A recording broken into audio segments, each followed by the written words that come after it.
Still no, or, yeah.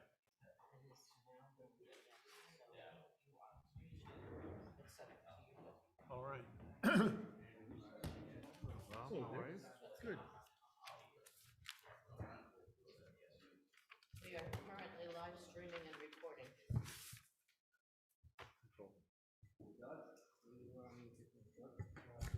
We're recording and live streaming. Good evening, ladies and gentlemen. Please rise for the pledge to the flag. Before we do, let me say I've been waiting some time for this opportunity, and I would suggest that this evening we think especially of those whose country is being shelled, and we're not. I pledge allegiance to the flag of the United States of America and to the republic for which it stands, one nation, under God, indivisible, with liberty and justice for all. We'll call to order this meeting of the Town Council. If I could begin with a request of the Council for unanimous consent to add to the agenda, specifically only for the referral to the Town Administrator, a correspondence that was received from Charles Canane planning a private event. He's made all the necessary arrangements. He's basically informing us of what he's doing, and I would propose that we vote to, by unanimous consent, vote to include this in the agenda for such assignment. So moved. Seconded. All in favor? Aye. Aye. Thank you. We have two sets of minutes to approve. The first is the minutes of the February 10th Town Council meeting. Motion to move the approval of February 10th Town Council meeting, unless anybody has any questions or comments. Second. Discussion on that. All in favor? Aye. And then the minutes of our February 16th workshop. I'm going to abstain from that Oh, because I'm I sorry. wasn't in it, Oh, so you can move it. I'll move to approve the minutes as written. I'll second it. Motion made and seconded. Further discussion. All in favor? Aye. 3 in favor, 1 abstention. By way of announcements, I'd like to invite the tax assessor to give us a few words on the recent revaluation of real property for 2022. And I believe we're able to make this happen at the podium.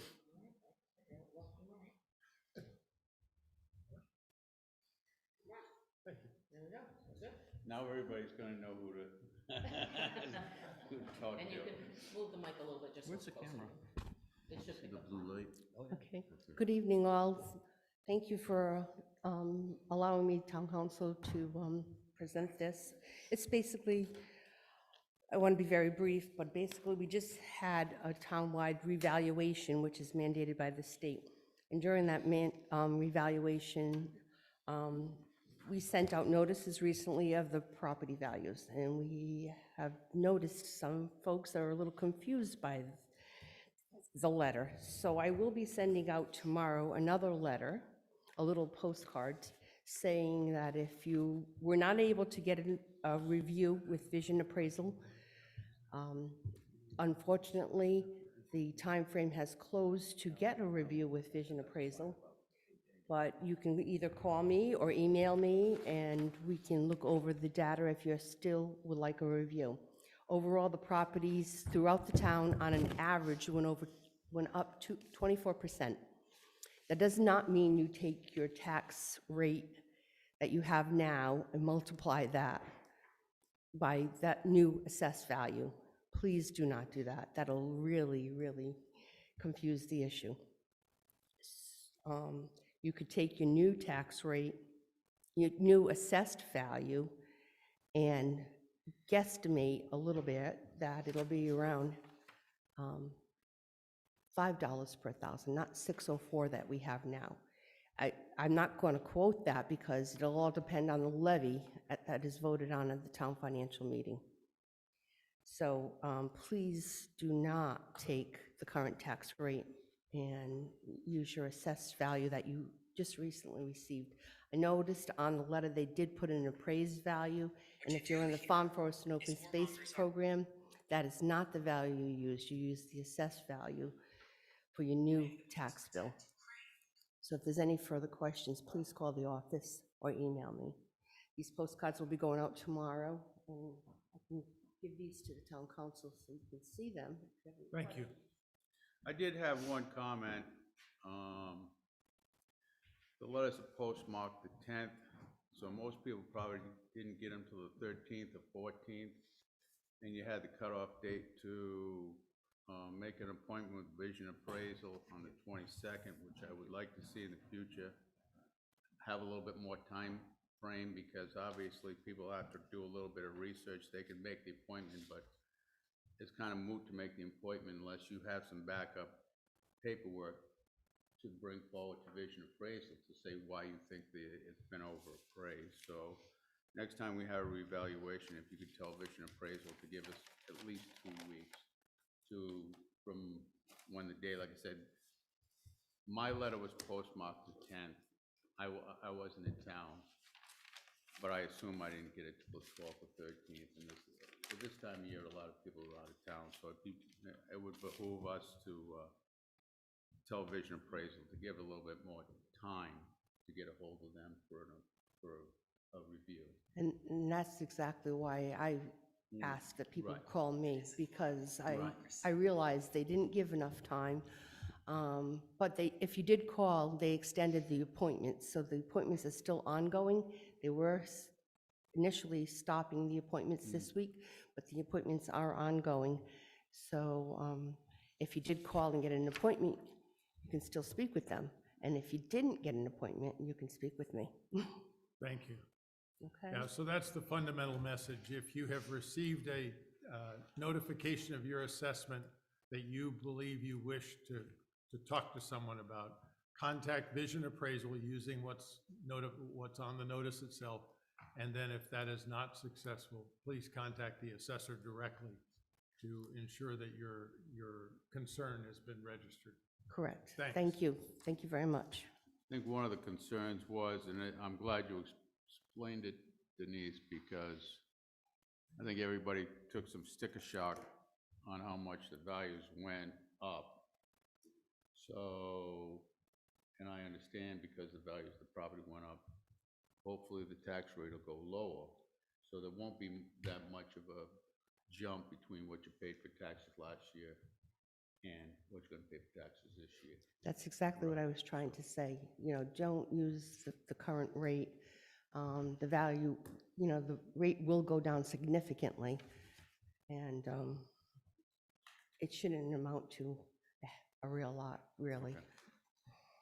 And I could tell them exactly, well, not exactly, because we haven't set the rate, but pretty much what it may go up to or be. And as a matter of fact, I did look at a couple that, if you went up to 24%, it'd be like a $54 increase. So On a $500,000 home? on a $500,000 home, if it went up 24%, it depends if that $5,000 home went up 24%. So it would It's have, all relative. right, so that house would have gone up to probably 600,000 times 5. Yeah, but you can't take the Right. difference between the two and multiply that. Right. You have to- Fundamentally, let's understand that the whole process is designed to fund the town's need. It is not a sudden windfall that's available to the town to tax people at the rate that they've been taxed in the past. The purpose of our deliberations actually tonight is to set the budget, which increase in levy must not exceed 4%. So be sure that that's how it's going to be done. It's not going to be done using last year's tax rate. Correct. Great. Correct. Thank you. Thank you. Thank you. Any other announcements that need to be made? All right, old business. The first item of old business is a proposal to extend Special Directive 5, which is the special directive that declares a state of emergency in the town of Little Compton in conjunction with that which is declared in the state. I'll move that we approve this. I'll second it. Motion made and seconded. Discussion. All in favor? Aye. Opposed? Nay. Thank you. The motion carries 3-1. The next item is to receive a recommendation from the town administrator the DPW director, the zoning official, and Matthew Ladd on the next action to take regarding a single proposal, one proposal submitted to serve as the town's construction management firm from the upcoming projects. The administrator recommends in his memo that we reject the bid and re-advertise the request for proposals. I concur with the town administrator and make a motion to re-advertise, go out for I'll second. request for proposal. The motion is made and seconded to reject the current proposal and to re-advertise for a construction management firm. Is there any discussion? All in favor of the motion? Aye. Any opposed? Thank you. The next item of business is a request from Councillor McHugh to reconsider the recommendations for the salaries of the town clerk and the tax assessor. Those salaries to be increased to $73,000 and $72,000 respectively for the fiscal year 23. Councillor. Would you like me to comment on that? Yeah. So I'd like to apologize to the Budget Committee and to the Town Council for not being clear January 20th at our meeting about the process on how to recommend a budget increase for the clerk specifically. I wasn't clear. I asked a question in the meeting and you were gracious to explain it, but it didn't seem to sink in my head.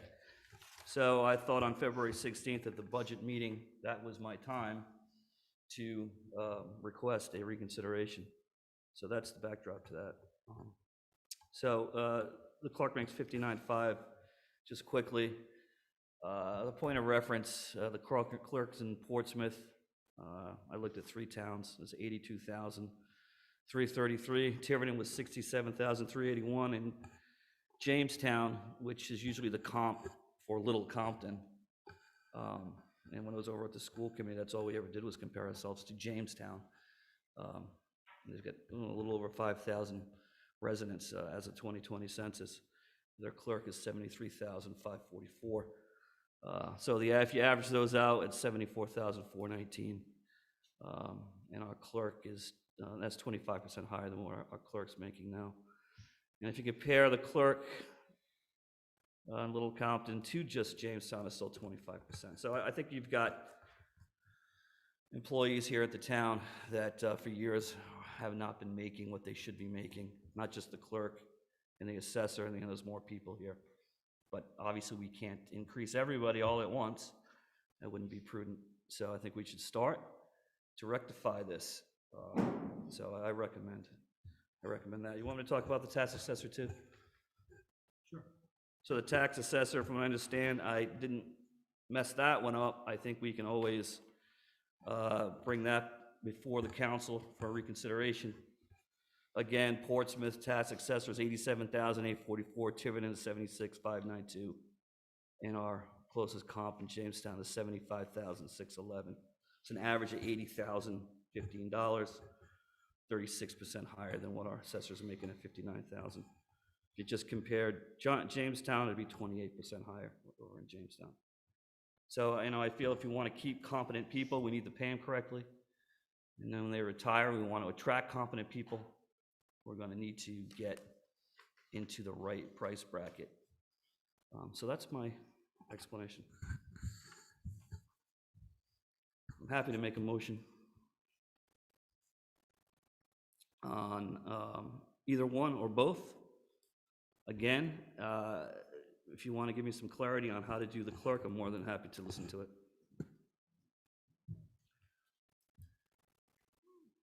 Comment initially?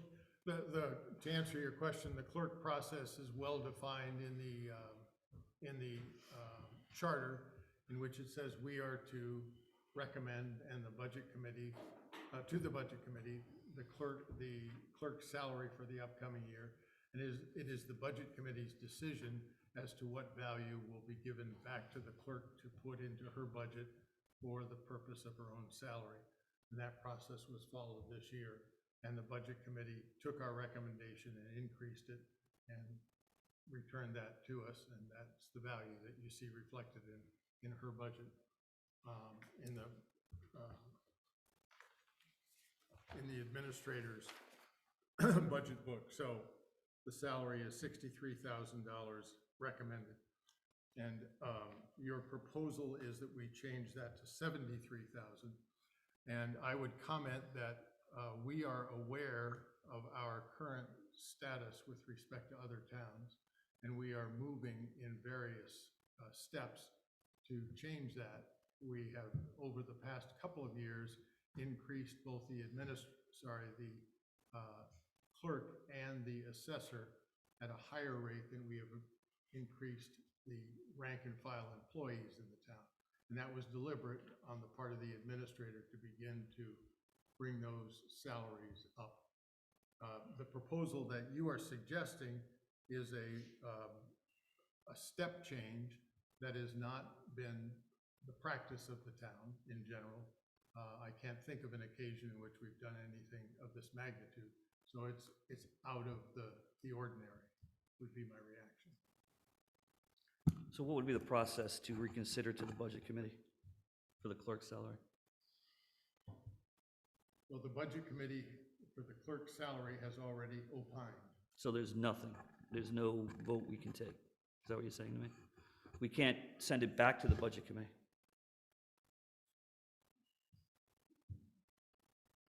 There would probably be, I would yield to the solicitor, but there would probably be no issue with voting a different recommendation to the budget committee and have the budget committee react to that recommendation. But it would be unusual that we would say, oh, especially since it was the 5 of us who voted for the number that we gave them the first time. All right, and I apologize for not being clear on that, and I did ask the question on the 20th. I've asked the question in other meetings, how we come to the clerk's salary.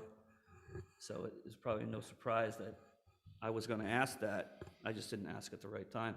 But I'm here today to ask that.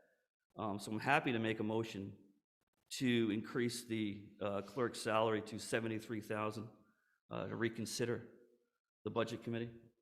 Okay, I got a comment on that. Is there a second to that motion? Okay. Yes, go ahead. My comment was, I've been in budget negotiations for a long time. And, the unions will come in, they want 5%, and we'll say, well, we can give them 2%. And I have always been of the mind, well, if they want to come in at 5%, let's go in at -2%. And then we'll get to where we really want to be. And they say that's not bargaining in good faith. Well, if they're coming in at 5-6%, is that bargaining in good faith? Especially the time we're in right now, especially what's happening overseas, where I think we're all going to feel that. So we generally end up giving 2 to 2.5%, which we did this year, to give 2 people in the town that are employed by the town 15% increases. What do you think the rest of the employees in town who've just settled their contracts are going to say? How come we can't get 15%? Do you see that there's a trickle-down effect on that? And there's a big windfall on that? Yeah, I'm clear. I'm clear on that. I mean, Okay. Did you take into account the incentives that we've been giving these 2 ladies? I do. You did? Absolutely. Okay, did you add that to the $63,000? I did. I added to the Portsmouth one, the Tiverton, and the Jamestown one. They all Do they get incentives? Yes. They do? Yeah. Okay, well, and do you realize that this town is much smaller than those towns? Again, Jamestown was the comp. I think Jamestown's probably 2 or 3 times bigger than Compton. You want to go with something, you go with Block Island, or we generally go with Gloucester. Yeah, I would disagree. I think Jamestown's a fairly good comp. It's your right to disagree. I'm just saying what my facts are. So that's basically all I have to say. I think they're both getting, it puts us in an awkward spot, especially with the clerk sitting right here in front of us. Well, thus far, you have avoided what I was concerned about, which is the evaluation of the performance of an individual, which may not be discussed in open session without the person Exactly. having- I think I'm talking about the position of clerk in And Little you're not- Compton. I would add that I do not hear any of that, so I'm not neither encouraging you to comment nor saying that you should. I'm not, I'm just, All right. The motion to increase both of those salaries received no second, and therefore the motion fails. I didn't make a motion for the tax assessor. Excuse me, sorry. It's okay. You are correct. Yeah, so I'd like to make a motion to increase the salary of the tax assessor to $72,000. Thank you. You're welcome. Is there a second to that motion? There is not. Therefore, the motions that proceed from the recommendation have no second, and the motions fail as a result.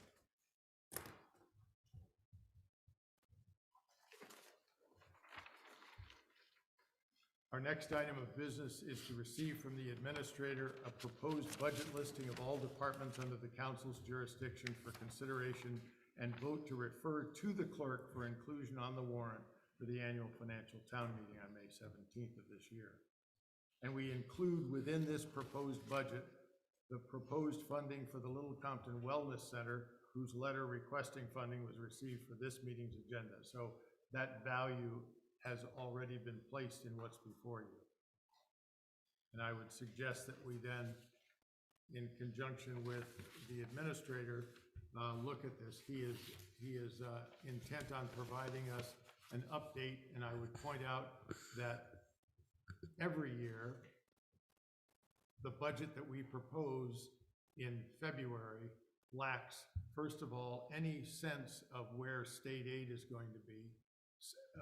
That's not fair, not any sense, but any sense in what changes there might be in state aid. It further lacks a firm healthcare bill, which is a major share of our budget, and it further lacks a liability and property insurance bill, which is a lesser amount, but nonetheless, likewise, we don't have that yet.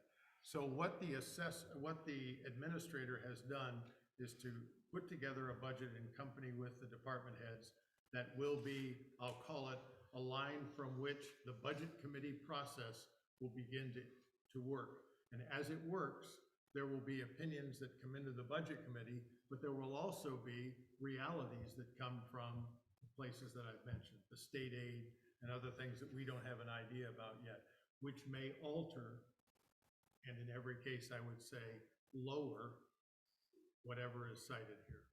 I don't anticipate that what the administrator is proposing would increase in any area. And so I would commend to him the process of how we got to what's being proposed, which you can see from the one pager that he gave you. And if I could, just take a moment to commend both the administrator and the finance director, who have been intimately involved in this.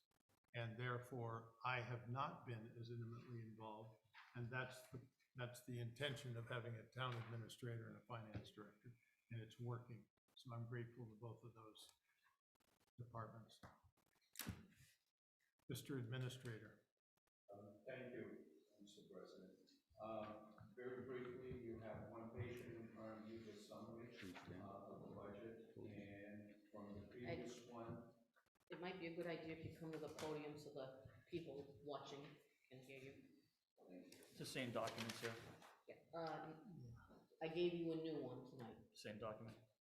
No, the Updated. different numbers. The one, Yellow is the one we're going off? yes, the highlighted one is the one that you want to reference to today. That particular one, and the reason why I highlighted those items, that those are the only ones that are different than the previous that you received on the 16th, last Wednesday. The first item you have there is the school department, and obviously I know that one is not, it's more for informational purpose for you this evening, because that's not something you would be voting on. However, the other two departments is the police and fire departments. There is a reduction on both of those. The police, there's $15,000. The fire department, there is a $6,000 reduction on that as well. And as you can see at the very bottom, on the right side, bottom corner, is basically tells you what the difference is, what the impact is, how it's changed the percentages, as well as the, if you consider the options for the financing, the 15, 10, and 7-year options, you know, how they weigh out the percentages. Tony, Yes, so the people are clear, we got a debt service capital borrowing from the town at $174,125 that we didn't have in last year. Can you just explain to the people watching at home what that's about? So that they, that's a big number that wasn't in there last year, and that increases the percentage of the overall budget that has not come to fruition. correct. You're very correct. That is, as we recall last year, at the town finance meeting, the residents of the town, or the voters in town, agreed to finance $2 million for capital projects, specifically here for the town hall. And we are in the process of financing that to come through with the numbers. And the option, if we do a 15-year, it does include the $174,125. That's a 15-year option. Then the 10-year option, I can give you that in 1 minute. Let me.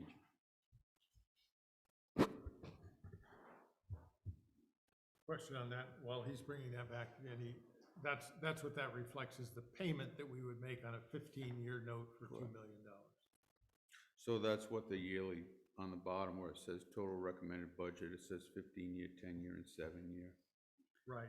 Because the payments at 7 years obviously will be larger than the payments at 15 years. Right, and therefore, each of those Gotcha. payment schemes results in a different total Right, sum. gotcha. Exactly. If you were to go with the 7-year example, there would be $326,280,000, $280, I should say. If you did a 10-year option, it would be $239,222.22.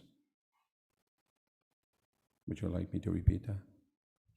No, I'm all set. I just wanted the general public to know. I mean, it's a big number to increase the budget, 174,000, whether it was nothing there last year. So I just, you know, when the budget's up 2.9, that's one of the reasons for it. Right. Is it accurate to say that the next line item immediately below that, the very last line item on the budget, bond debt for the school, is listed at its current value of $854,000? Correct. As we renegotiate, that figure we expect will be significantly lower than that. That is very true. So And we're that could taking- weigh in for FY '23 on this budget. So those numbers could be modified, you know, with time as we gather more information. Bob, you mentioned the refinancing of the bonds. What's the status of that? We meet approximately mid-month in March, is my recollection. That is correct. To receive the 18th, to receive the bids that we have, or the, I don't know if that's the correct term with refinancing. It would be the bids, correct. So we expect by the middle of March to have a sense of, here's what we could choose to do to both reduce our obligation and potentially to reap some payback, if you will. And one of the things we're wanting to ensure happens is that we don't jeopardize our rebate that we get from the Rhode Island Department of Education, to which they agreed for our original bond. We want to not sacrifice that. So it's a kind of a multi-phase thing, which is why we have PFM as our agent there. The same agent that bargained for our bond in the first place is looking for a revision to that bond. If there's no other councilman in that meeting, I'd like to attend that meeting. You have made me aware of that, and I intend to make that happen. It's politely reminding you. I've got it. Got it. Any questions?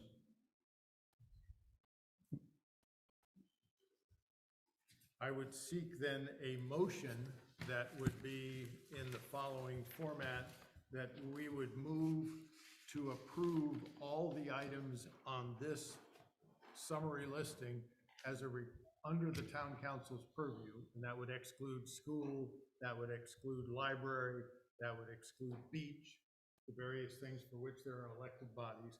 But all of the items on this list for which we have purview that we would approve those at the levels specified on the administrator's modified version that he presented for the purposes of advising the clerk for inclusion in the warrant. So the motion would be to make that approval. I'll move that, but I'd like to ask one question. If anybody knows what the increase on the school budget is, percentage-wise? You can see it right there. 3.4. Yeah, I'll second Gary's motion. Okay, I see it. yeah. The motion is made and seconded to forward the council applicable numbers from this budget sheet. Is there any discussion on that? The updated current summary sheet that we just went by. The updated sheet, that's correct. Hearing no questions, all in favor of the motion signify by saying aye. Aye. Aye. Thank you. The next item of business is to receive the proposed wording of an advertisement to set a public hearing for the purpose of considering an amendment to Chapter 14, the zoning ordinance. If you recall, we asked the planning board, as is the process for zoning ordinance changes, to offer an amendment after discussion, and that's what we have in front of us. What it does is two things: requires implementation of a stormwater mitigation plan under certain conditions, and secondly, it specifies the conditions for allowing sleeping quarters in accessory structures. Discussion on that. Well, when it comes to stormwater mitigation plan, I know most of the town has wetlands in it, but I think it's pretty unfair for anybody that's building a new house. I think 600 square feet is kind of small to include in such a proposal. I mean, if somebody has a 5,000 square foot house, obviously is gonna, my understanding, this is rainwater coming off the roof, going into the gutters, and then has to disperse. On a 5,000 square foot house, I can understand that, but on a 1,500 or 2,000 square foot house, that's quite an expense to put in a dry well or some kind of, actually a leaching field for that water to go somewhere. stormwater. Yeah, so I mean, most of us use, you know, put extensions on the downspouts to get the water away from the side of the house. So I'm not too, I mean, we got a public hearing on this, so maybe that'd be the time to do it. And as far as the letting people live in the accessory dwelling, I know we had a case many years ago, and Dick can probably remember it better than I can, when Bill Gell came in front of us, had a garage. He wanted to build an accessory apartment on the top of it. I think his mother-in-law to live, because she couldn't live on her own. She didn't want to be put in a home. And I think we have the same problem with a lot of the kids that have grown up in this town, can't afford to stay in this town anymore. People are coming in and buying perfectly good houses and knocking them down and building McMansions everywhere, bringing the tax values up. And I want to see our kids stay in this town. So if somebody's got a house and they've got a 20 by 25 foot garage where they keep a car, I don't think it's a problem to put a second floor on that for the children to live in so that they can stay in town. Because we don't allow that, no more natives are going to be in this town, because it's getting so that you can't afford to stay in this town. So anything we can do to keep the elderly in this town, which I told about Billy Joe, but if somebody's got an elderly parent, nobody wants to go to a nursing home, okay? And sometimes the house that the people are living in just isn't quite big enough to have that person live in. So if we can build something on top of a garage for that person to live in, and for their children to come and take care of them, I think that's appropriate for this town. And I don't want anything to be put in that's gonna prohibit that. You know, that's my feeling. We gotta take care of the elderly people, we gotta take care of our children in this town, because they're being forced out of this town. This is becoming the New Hamptons, is what's happening here. Where if you got money, you can come to Little Compton, especially with COVID. Everybody was coming around New York and Connecticut. There's several, probably 4 or 5 different houses down in the Secaucus area where the cars still have New York plates on, where they bought this property over a year ago and they still haven't changed over to Rhode Island plates. So where do they really live? Little Compton, or is there just summer homes? So that's my feeling on that. Anything to restrict our children and our parents, our grandparents from staying in this town, I don't think is right. So, if I could comment, so Gary, you preach it to the choir, I've been saying that for 10 years, I agree. Right. You know, but I would ask, you know, I totally agree with that, so how does that happen? You know, do we need to change zoning laws in this town? I mean, what do we need to do? I mean, we're looking at this, but what That you're is what talking, this does. This changes the zoning law. okay?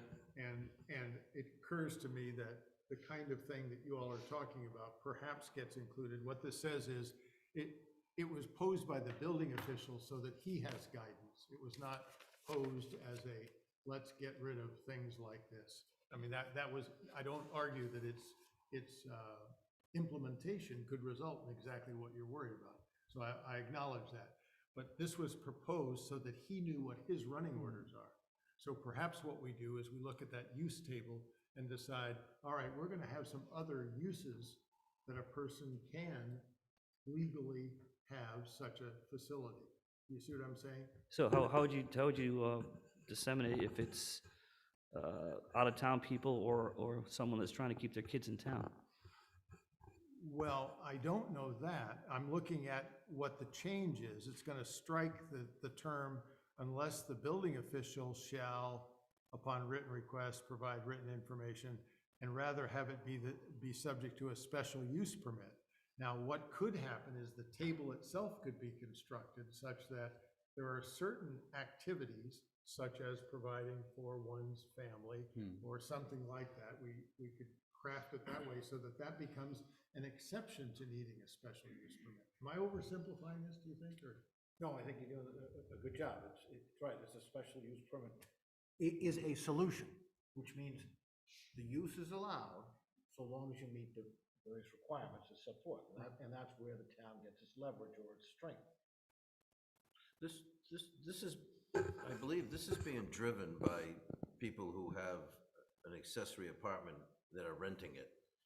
Yeah, That's what this is being driven Or about. the fear that that may happen. Or the Yes. possibility it could happen. Yeah. That's what's driving this, and I That's think the fair. wording's gotta be such that it addresses that issue, not the issue of like Gary and Pat are bringing up, that, you know, somebody's father or grandfather, kids or whatever wanna have a place to stay with their parents, and it shouldn't impede on that. No, there's a lot of kids in college. Once they get out of college, they're not gonna have enough faithful job to rent in Little Compton if they wanna stay in Little Compton. But I don't see what the problem is going up on a garage. It's not gonna take any more lot coverage. It's just gonna go up so that these kids can come back to town and have a place to stay. Yeah, I think the concern is that a person might even set out to do that. His daughter lives there for a period of time, and then when that daughter leaves, then it becomes, for example, an Airbnb site that then changes the load on that particular property. Is that an accurate sense of it? Bob, could I speak to that? Yes. I could create a land use code to identify those properties where it's allowed for policing purposes, or like, if the person has an accessory family dwelling and is allowed to have an accessory family dwelling, and then later they renew this by statute, they're supposed to renew that every year. If they fail to renew that every year, then the building official has a way where he can go and see which properties are up there and haven't renewed them and take action. It just bothers me is that this is getting more, the codes are getting more intrusive into the daily lives of people. It just, because the argument to me that the load changes, if you've got, let's say you have a daughter or two, and they live in this accessory apartment, and they have a car, they have a dog, they cook in the kitchen, they use the bathrooms, and they move out. And then somebody does move in, and they do turn into a rental. The load hasn't changed. The people have changed, but the load hasn't changed. I understand the argument about an accessory family use was the cause to build it, and that rule has to be maybe tweaked. but I don't see the load change. There's still the same amount of cars, same amount of people, same amount of flushes. You know, that really hasn't changed. It's just, I think that's a fair observation. I think those who would argue the other side of that would say, right, I get that. So you go over and tell your daughter, could you please not run the water all night because the well's running dry, and your daughter complies with that. Whereas if it's rented to someone, there's not that same relationship. And it seems to me that's what this is trying to address. Now, I'm speaking from this from a third person. I don't have personal knowledge of it, except that it came to us because of the building official. It is he that asked to do it. and I understand the short term, the Airbnb stuff, you got multiple people coming in and out, but if someone's in there year round, I don't think it changed the load of anything, or the character or anything, it's Yep. just, Maybe we can change it that it can't be utilized as an Airbnb or a weekly rental. Maybe if it's gonna be a yearly rental where you have to show that it's a lease. The You know, table what- could certainly do that, it would seem to me. One would have to do some. And the solicitor do some research on this and bring it back. Well, I have done a lot of research, so let's start at the beginning. The only reason we have zoning codes is for the health, welfare, and safety of the public, that's it. Everything else is fine. Then then we say, well, let's make it simple. Let's have one house per one lot. That's pretty good, that's what we had. That changed around 1994, 1992. Where someone in Adamsville said, I have an in-law, the person stay in a situation that Gary describes. And there was a seismic change in the town philosophy, and they said, that's fine. So then around 96 to 98, we tried to correct that and say, well, how are we gonna assure that that is just for family? So we said, well, I know, we'll have an affidavit filed all the time. Who's gonna follow up on that affidavit? It doesn't happen. So then we run into yet another problem in that the town is quite circumspect in its finances. We don't have a lot of enforcement agents going around peering in the windows. We don't do that here. So, but if we can go back to the simplest possible thing, Gary says, I have an existing building right now. I'm using, I don't know if that's true, but let's assume you do. And I'd like to put second floor on that. Well, the answer is yes. But then you say, but I want that second floor to have a kitchen, which is generally the description of the house, as a kitchen. Well, that's a little different, but not a lot different, because you start off with, I'd like to have a bathroom up there. It's really gonna be my study, and I'm gonna go up there, and go to my Zoom meetings up in the upper layer. So, but if we can give the code a parameter, either square footage, or does the lot have to be 3 acres, which is the thing we have now. You buy a 3-acre lot, you build your house, you build your garage, you wait 2 years, and then you say, well, I'd like to have an in-law apartment. That's how that works now. But we're now morphing into something different. And Gary makes a point, is because we never envisioned this sort of inflation of prices and inflation of demand. So Gary's saying, well, let's protect the younger people. We've done a wonderful job preserving all the open space. I mean, 22%, 25%.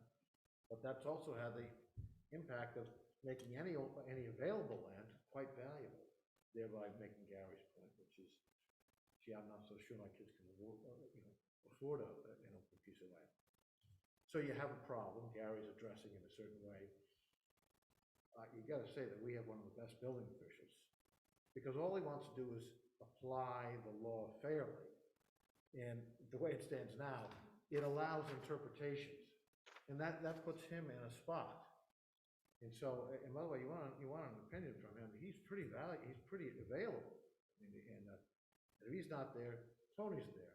If Tony's not there, you can ask Denise, and eventually you end up with Carol. So you get a lot of information within about 45 minutes. So, but I think we have to design something that is very clear. And if, Gary, you're limiting to family, that's all right. You know, that's a limitation, and that makes it a little closer, and it doesn't discriminate against someone well-to-do or not so well-to-do. No. But what we're doing is we are, as Paul points out, is sort of getting into people's business. So, Solicitor, you bring up conservation, 25% we have. Do you have anything else to say about that? Is there any way we can use that land? The land is conserved. That depends on the deed restrictions. What's really interesting is when you look at something that the Ag Trust has bought, they use a standard boilerplate for most of it. But then you have some very, very aggressive people that say, well, I'd like to have all this land preserved, except I want to have a barn. Okay, well, that seems to be, and by the way, the trust goes back and forth. Sometimes the more stuff they want on it, the lower the price. And then sometimes they say, well, we want to have a well. Sometimes they even say, we want to have a house, and this is on a sizable piece of property. So there are ways to do it, but it really depends on, one, how the deal was structured, and who the components were. Was it the USDA? Was it the Farm Bureau? Was it the Champlain Foundation? They have their own goals there, so I have to give the trust an awful lot of credit because it's very sophisticated transactions now. And those that are donating land, donating or selling development rights, really can be quite aggressive as to holding on to real ownership of that property. It's not just gone. So you have to study each transaction, and it's time consuming, but not daunting, really. I'd like to just back up to the stormwater one, because that's where I was going, but we jumped, and so if the stormwater plan over 600 square feet, and you get the plan, you pay for it, and you build your home, and then a year later you decide to pave your driveway, does that mean you gotta go for a whole new stormwater mitigation plan, because now you've changed the runoff of your stormwater? Well, let me think of this, and I'm speaking without knowledge. I don't know that you need a permit to put in a paved driveway. This is my point, you don't. Okay. So if you don't, you do it, and then all of a sudden you've actually perhaps adversely affected the stormwater management plan, or design, I should say. So, Because I still think to this day, a paved area is not considered lot coverage. correct, in my mind. A swimming pool is, which is a hole full of water, but a tarred driveway that could be 300 feet long is not considered lot coverage. So, Well, maybe the pool could be the mitigation yeah, area for dump the it into water, the yeah. pool, right, yeah. Okay, I think we've beat this up enough, sir. Well, the question becomes, A, do we want to respond to the building official's request for 2 clarifications in the zoning code? And if so, how? And it sounds like the how is going to be sort of faceted. That is, it'll have to take into account, well, for what purpose do you want to do this? Either expansion of your property or the other implication of what these 2 things would address. So to that end, Mr. Chair, I think it may be premature to advertise, as opposed to having a workshop with Peter, myself, and Carol. Carol's on the front line, so she hears all these different requests every day, you know. I think maybe one more meeting like this might be appropriate before we advertise. Make sure we know what Peter wants, but what Pat wants. What's good, what Peter wants is one thing, and I understand he wants direction, but I think we gotta look at what the town wants, what's beneficial to the town, okay? And I think keeping the elderly people in this town, not having to go out of town to a rest home, or however you wanna call it, and then having our kids come out of college and have them come back and stay in Little Compton. They were the ones who grew up in Little Compton. They're the future of Little Compton, the kids that grew up here. Not the people that are coming in buying the big mansions, and they're not gonna, I don't know, maybe they will run the town, but I don't think they're gonna run it the same way as somebody that grew up here, that went to Wilbur School, and has the flavor of the town in their body. So that, I think you're right, Gary. I think, the middle class in Little Compton is getting squeezed out. Oh, it is, And- absolutely. And we need middle-class housing. Right. And the question is, how do you go about it? You know, how do you go about it? You can talk to your legislators, you can change the legislation. You know, I mean, there's certain ways, there's only a couple ways to do it. I mean, we can, you know, be crafty with our ordinances, but it's a bigger issue probably for another time. But, I mean, I'm that's happy what to engage that's in what it. I'm trying to do right now, is not prohibit what has been practice previously. It's past practice where this is being done. It's being done quite a bit, but it's for, you know, there's another case over there in Friendship Farm, they did the same thing. They wanted to keep their mother-in-law, and so they built on top of the garage. They built the garage and they built on top. 2 years later, they came in and said, I want that to be a housing facility for my mother-in-law, and that was okay. So to prohibit that going forward, what somebody's already been able to do, same thing with this mitigation plan. This house is at 5,000 square feet. Did they need a mitigation plan? Maybe if it's over 2,000 square feet, you need a mitigation plan, but 600 feet is a big shed is what that is. So those are just some of the comments that I think has to be thought through before we go and said, okay, yeah, that's fine, let's just change the ordinance and give Peter what he wants. So, May I say something? Sure. I think a lot of these questions can be answered by Peter. Yeah. Because I think some of what you're saying you don't want to see happen is already stated. It's already in building code. okay. So I think you should have a work Yeah, session right. and sit and talk with him so he can tell you what the code is.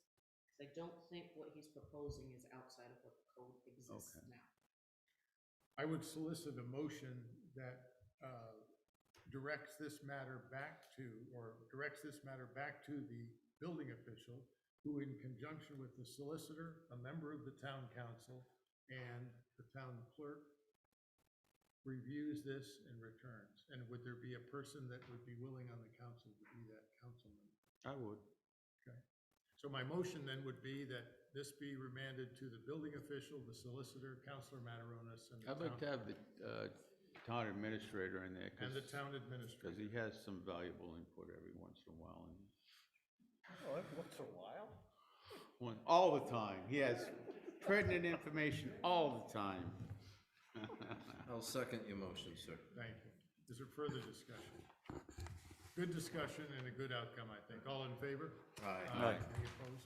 Thank you. The next item of business is to reappoint Alpin Chisholm as a member of the Board of Canvassers. So moved. Second. Discussion. All in favor? Aye. To accept letters of interest from individuals to fill a vacancy on the Little Compton Housing Trust. I have 3 letters of interest that have come in. Nikki Johnston, Amanda Nickerson Toasty, and Peter Rowley. So I suggest you're gonna need an interview. How many openings are there? One. Just one? It's just one. I'll move that we have it at 6:15 before the next council meeting. I'll second that. Motion is made and seconded to interview the 3 aforementioned candidates at a 6:15. 6:15 meeting prior to the next council meeting, and that matter be on the agenda for the next meeting. Is there further discussion? All in favor? Aye. Thank you. Next is a discussion of a donated drone to the fire department to be used by public safety personnel during emergency events where aerial views would be beneficial. I presume you've had an opportunity to review the information from Lieutenant Texera. Suffice it to say, we have needed this kind of a capability over the years and have not had it. And Chief, would you like to add something to the? No, it's a good windfall for us. It didn't cost us a dime. It was donated. It's a complete system with the drone, the batteries, the iPad. It's a good tool for us to have in the toolbox. And we just want to do it the right way, having proper licenses, controlling Pablo and Lieutenant Texera taking the lead on it to get those licenses, and then able to come back and do a train-the-trainer with the rest of the department. I'll make a motion to allow the fire department to get a drone and to, They have the drone. I'll second it, but I've definitely got get all some, necessary permits to activate it. I'll second it, but I've got some civil liberties issues with this I just wanted to bring up. All right. So I'll actually defer to the chief of police on this one. So I think it's a great tool, don't get me wrong, and I'm not knocking that. So you put the drone up and you're watching a fire, or you're looking for a missing person, whatever your probable cause is, great idea. What if this drone sees something other than what you're doing, and somebody doing something stupid that they shouldn't be doing? And can you take action on it as the police department and prosecute based on footage that? What are we witnessing? I, It's a different, everything would be situational.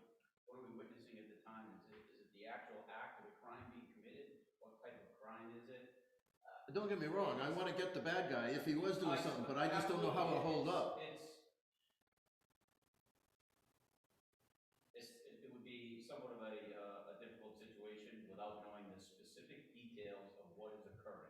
Could I offer a It would specific? certainly be something that if we had to react immediately to, some kind of public safety issue, that's certainly different than something that we could research later, get search warrants and or affidavit and arrest warrants for what occurred, and that would certainly be in conjunction with the solicitor. If it was that kind of crime, but what if it was a zoning violation? I think I know what you're getting at. So, I mean, They you put that drone in the air, and it's on public property, you're taking pictures of public property. That's fine. I'm saying if you're flying a drone and you see something that's happening and it's on public property, there's no, you can't hide from public property, it's fine. But are you talking about when someone's in their own yard and something's No, going on? my thought is, let's use, a senior with dementia gets missing, and you know he's off in some area, and you go looking for him. You're flying over private property to look for him, and you see something on the private property, whether it's a zoning violation, or some guy's got an illegal camp, or something stupid, maybe not necessarily criminal, but something that violates our zoning. Can that be used to implement an inspection? Just to be clear, what they are asking for is the authority to go become qualified and allowed by the FAA to operate it. I believe they will come back to us with then an implementation plan. So, The local trust is also going to be taking Yeah. pilot training. Because they have And I think it's a great idea. I'm not against the tool, I'm just. sure we're going to get some of it from them too. And I'm fairly certain there's already, There's got- case law there's- regarding, I would, things of certain natures, maybe marijuana grows, things of that nature, the zoning issues, I don't even know if I would recognize a zoning issue, should I be looking at the iPad while I'm looking for the gentleman lost in the woods. Right. That was all, just. So the answer is in 1983, Oliver versus United States. They talked about policemen having drones. So what? They went over some fields. They found marijuana. They didn't have a warrant, does the open field doctrine apply when police officers knowingly enter privately owned fields without a warrant? Well, they said the open field doctrine applies to the cases, but you cannot legitimately expect privacy for activities conducted out in the open, except in the area immediately surrounding their house. That's the curtilage.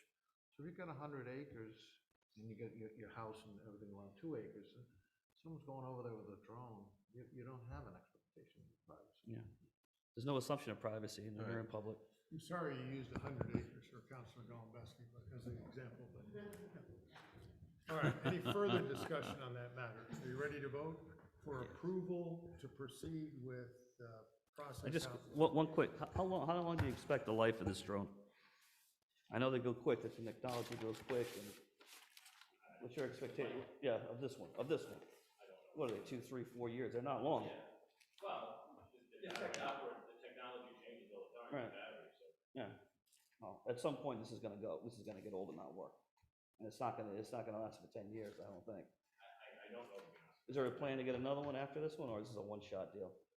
We got this one for nothing. You're right. See how it is and build on it. I mean, One time we find someone lost in the woods, it's a benefit. The one thing that this current drone is lacking is infrared flare, where we wouldn't be able to pick up heat signatures at night, which would be a huge asset going forward. So that if this is a successful program and we've used it to benefit the town, then I think moving forward, we should upgrade to that type of drone. I agree. And even the technology, the technology has changed. The gentleman that came with the teaching class for us, the introduction, I mean, they had one that was, I don't know, maybe that big, and they carried in their cruisers. Yeah. In Somerset. Yeah. And that thing was unbelievable. Yeah. And ours is a substantial, you can see the picture. Yeah, it's bigger, substantial sure. machine, but That's a great idea. it's a windfall. I always for us. wondered about why we didn't have one. So, it's good. On that note, all in favor? Aye. Thank you. The next three items of new business are the best kind. They're the recommendations for personnel recognition and advancement. First, recommendation from the police chief for the promotion of Ryan Leclerc to the rank of sergeant based on the results of the promotional process. So moved. Second. Discussion on that. All in favor? Aye. Aye. Aye. Chief? Thank you, Mr. President. Thank you. One of our future leaders, and now he's gonna do.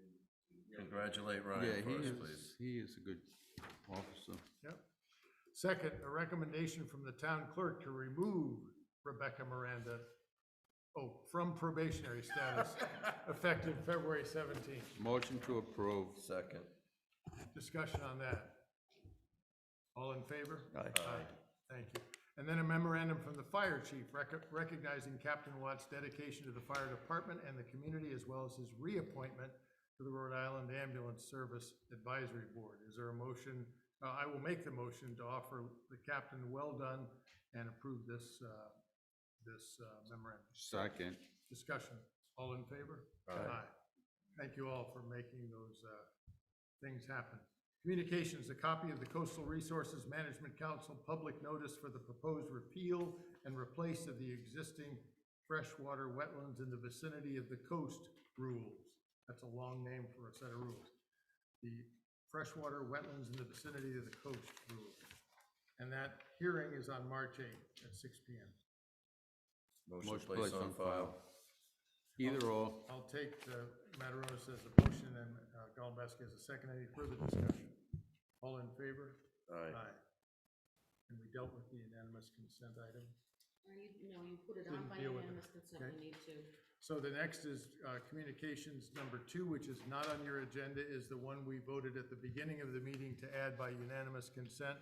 I propose that we assign this task to the town administrator. So moved. Bob, can you read that so the general public knows what this Surely, is? thank you. This was a request, see if I could, I'm pretty sure I can. On the front, thank you, thanks. A memo from Charles Canane, we are planning a private event to raise money for the Little Compton Food Bank, asking permission to temporarily close a 90-foot section in front of our residence at 26 Main Street in Adamsville for no more than 30 minutes for the shortest St. Patrick's Day parade in Rhode Island on Sunday, March 13th at 11:30. Our permit with DOT is processing. We've already spoken to the police chief regarding traffic control, received his approval. So assigning this to the administrator will simply close that loop. I just wanted the general public to know what Thank we you. were All in favor of approving. the motion? Aye. Any opposed? Thanks. The consent calendar. Motion to place consent calendar on file unless anybody wants to discuss it. There's only one item.